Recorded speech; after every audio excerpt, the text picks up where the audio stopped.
मैं समझता हूं विचारधारा का फर्क है, देखना चाहिए। ये धर्म का नहीं, क्योंकि धर्म के आईने से और धर्म के चश्मे से तो डॉक्टर जीनत ने बहुत क्लियरली बता दिया है। शोएब जामी, बहुत सही आपने कहा कि विचारधारा की बात है, धर्म की बात नहीं है। मैं सहमत हूं इस बात से। रूबिका जी, आपका जो नजरिया, आपका जो पहनावा है, आप एक पढ़ी लिखी मुस्लिम महिला है। मैं आपके पहनावे को भी, आपके नजरिए को भी बहुत सम्मान करता हूं। आपके फ्रीडम ऑफ चॉइस, आपके एक्सप्रेशन का भी मेरा बहुत सम्मान है रूबिका जी। मैं सिर्फ इतना कहना चाहता हूं, पूछना चाहता हूं कि आज मुस्लिम महिलाएं ये पूछ रही हैं मोदी जी से कि जब हमने पढ़ लिया, अपनी जिंदगी में कोई मकाम हासिल कर लिया और अपने अपने प्रोफेशनल जगहों में कामयाबी हासिल कर ली, तो मोदी जी के राज के अंडर ही सुल्ली डील्स, बुल्ली बाई ऐप बना के उनको नीलाम किया गया, उनको मेंटली हरास किया गया इसी देश में, मोदी जी के राज में। ठीक है, महाराष्ट्र की गवर्नमेंट ने उनसे एक्शन लिया, पकड़े गए वो अपराधी, एक अलग बात।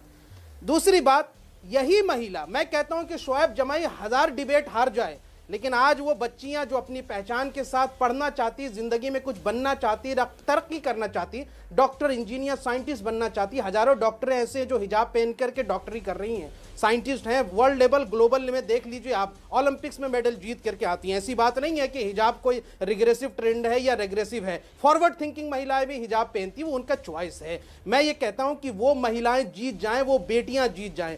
आज जब वही बेटियां अपनी पहचान के साथ, एक सिंपल पहचान, उन्होंने नीचे ड्रेस पहना है, ऑफ कोर्स सलवार और जंपर जो है वो सारे वो ड्रेस कोड के साथ, सिर्फ एक हेड स्कार्फ पहना और अपनी पहचान के साथ कॉलेज या पीयूसी में जा रही है, जहां 1983 का एक्ट भी लागू नहीं होता है, तो आप उनके लिए दरवाजे बंद कर देते हैं और कहते हैं ये मुस्लिम महिला है। मैं प्रधानमंत्री जी से पूछना चाहता हूं आपके चैनल के माध्यम से कि सर, आपके लिए मुस्लिम महिला कौन है? कि सिर्फ जो बीजेपी की तरफदारी करे वही, या आरती उतारे नड्डा जी की सिर्फ वही? जो हिजाब पहन के स्कूल जाए वो मुस्लिम महिला नहीं है आपके लिए? जो हिजाब पहन करके सड़कों पे अपने अधिकारों के लिए लड़े वो मुस्लिम महिला ही नहीं? इसलिए पूरे देश को दिखाइए इन चेहरों को, और जूम कर करके दिखाइए कि ये सारे चेहरे आज बेनकाब हो रहे हैं कि आप किन के साथ खड़े हैं। आप उन गुंडों के साथ खड़े हैं, वो 40 लड़के जो हैकल कर रहे हैं तो उनके साथ खड़े हैं। शोएब जामी, आप मुझे एक बात बताइए, ये कोई भी बीजेपी का नेता, हिजाब पर मैं बहस करने के लिए नहीं आई हूं। मैं कह रही हूँ ड्रेस कोड नाम की चीज होती है कि नहीं? उधर ड्रेस कोड नाम की चीज होती है कि नहीं? रूबिका जी, मैं कल को मस्जिद में शॉर्ट स्कर्ट में आऊंगी, आप मुझे आने देंगे?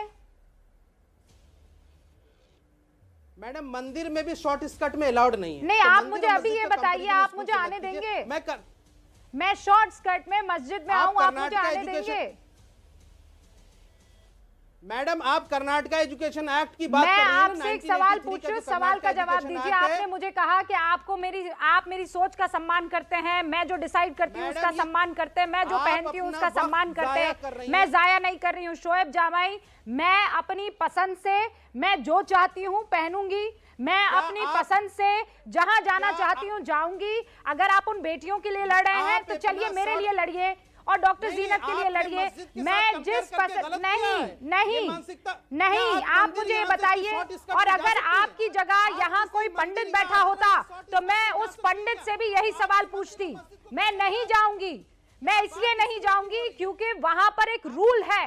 मैं नहीं जाऊंगी क्योंकि वहां की एक आपको शालीनता रखनी होती है। नहीं जाऊंगी, लेकिन वही रूल अगर एक इंस्टीट्यूशन में लागू है कि आप ड्रेस कोड में आएंगे तो वो आप क्यों नहीं मानेंगे? आप बोल लीजिए, मैं जवाब दे देता हूं रूबिका जी, शालीनता से 1 मिनट में जवाब देता हूं। 1983 का जो कर्नाटका एजुकेशन एक्ट है उसको हमने भी पढ़ा है, इसी पर हाईकोर्ट में चर्चा भी हो रही है।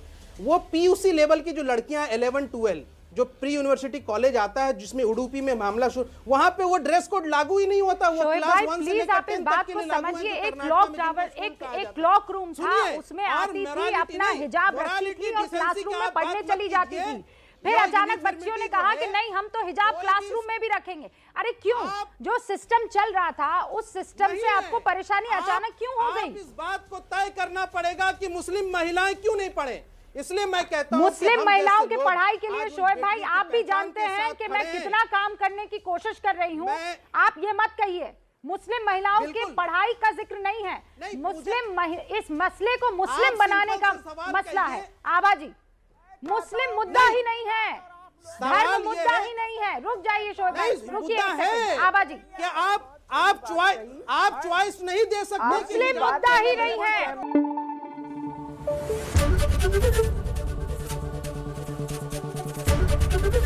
एबीपी न्यूज आपको रखे आगे।